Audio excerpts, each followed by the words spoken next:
Hello and welcome.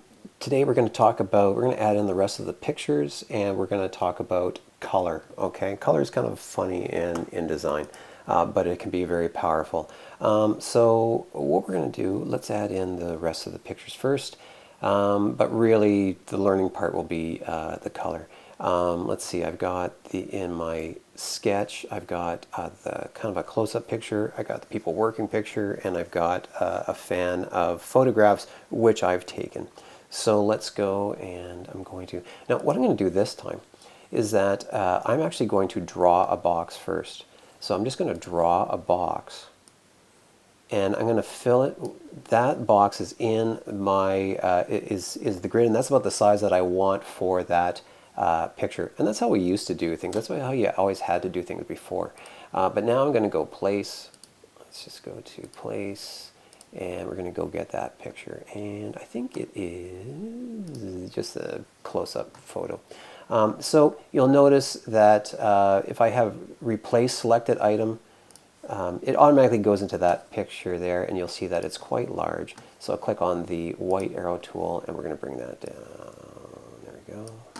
And we're going to bring that down. And so that's a great way of throwing in pictures when you have like when you already know how much space that you want to use, and when you're going to and the size of it already when you're working within like a grid or and so forth. Okay, let's go get the next one. The next one is, it's going to span, I think, 2 columns. So I'm going to make my box already. And then I'm going to go Control D or Command D is the quick key. And let's go get, I think that was it there. Okay, so just going to make that picture there, and let's just size it down into that spot there. Going to bring that up, and I'm going to rotate that maybe within that because it is kind of on an angle. Just going to hold. Can I do that this way? No, I guess not. So I'm just going to I'll do it with the numbers up here. If I did it like say 5 degrees that way, that's about the. I want to do like minus like 2. Something like that. And then you can, then like so. Okay, so that's that one. And now let's add in the fan of pictures. So now I'm going to just, with nothing selected, do it the other way. Photo booklets, there's my, and I'm just going to stick it up here. And I'm going to put that, just so my bounding box is kind of like up on the edge there, like so. And actually that's pretty good. And then let's just take the inside there and we're going to make that smaller. Okay. So now let's go into preview mode. I have nothing selected. Going to hit the W, and we're just going to make things line up a little bit better. This is going to come down to about here, and I think that's going to be my new line that I'm going to work with. So this picture here will meet up with that line here. If I wanted to, I could, if I go back to this mode, I could go to my ruler here and click on my ruler and drag down. And what that does, it makes guidelines. And so you can make things for things to line up with. If I have it down here, it only clicks on one page. If I hold it outside the page, it goes over the whole thing.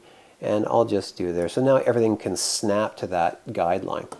So now this, I'm not going to worry about this. And this guy, I'm going to have that snap down. It troubles me. I think that if I go here, I see that picture here is, I want them to be the same here and the same here. I see that this picture is I'm going to level it. I'm going to make it 2 inches. No, I want 2.125. That's 2 1/8. And then that way, this guy here, I'm going to make it the exact same, 2.125. And so now I know that that is exactly, those line up each other perfectly. Now these, I'm going to just do some runaround around these boxes here. I'll save that for the next lesson. I said I was going to talk about color. If you want to have color in a magazine layout, you've got your color up here, and you can assign a whole bunch of different colors. Okay, I want to talk to you about color swatches. If I say if you have say if you have like John Deere green, or they have like a very specific color, and it's all actually they all have numbers assigned to them too. But like say you have like Coca-Cola red, it's very important that you use those exact colors. And so that all can be done in the swatches area, where you can make colors that are going to be, that way you have like consistent colors in your whole magazine. Now I could, if I wanted to, I could just double click on this, and I could just click here, I could double click, and I could just pick any old color for me to use, and that would be here. But if I would have like a magazine, I want it to have consistent color throughout, what you would do is that you would have you'd make these swatches. And so you go, oops, I'm going to go up to the menu and go New Color Swatch, and this is where I would pick my color. And so there's different ways of picking your color. All these Pantone booklets here, those are the numbers. Like say if you had so Pantone solid coated, if you were to type in like 485, that would be like, maybe that would be like the Coca-Cola. Actually, let's find out. Let's go here, go to Chrome, and then we're going to make a new thing here. And if I go John Deere green, Pantone, I know that it is John Deere green. Where does it say? It should give me the number of the Pantone. Oh, there it is.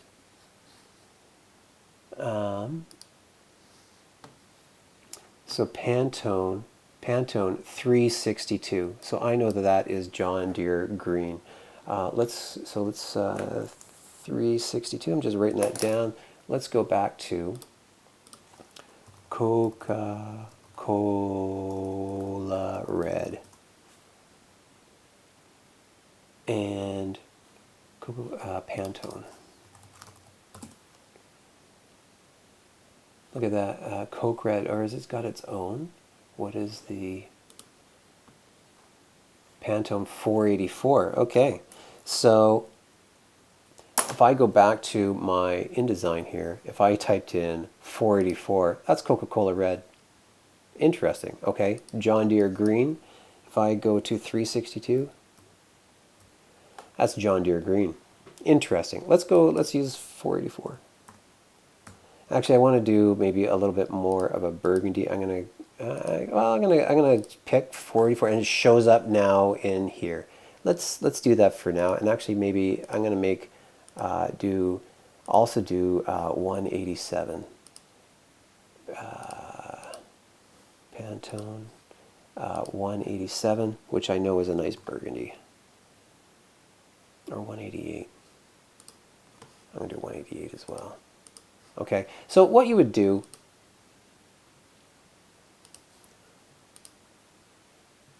uh, 188, when I designed, actually I worked on the Children's Aid Society of London logo, and I think their Pantone color was 188. Okay, so, I accidentally changed the color of that. Let's just change that back to none. And because we want to change the text, and we're going to change it to 187. Okay, and so now I highlight that, and I can change that to 187. I'm going to leave that black there. But now you can do just about anything. Like say if I wanted to do a box here, then we can. I'm going to do a box in behind here. That was just like the default color. And so I'm going to make that have a stroke of 0, and then have a fill of, there it is, 187. Okay. So I know that I'm going to have to do something here if I want to make this change. Let's go right click and arrange and send this box to the back. Okay. Obviously I can't see anything here. I'm going to make this. I'm going to make that white. Okay, and then let's just have a little bit of fun here for now before we make it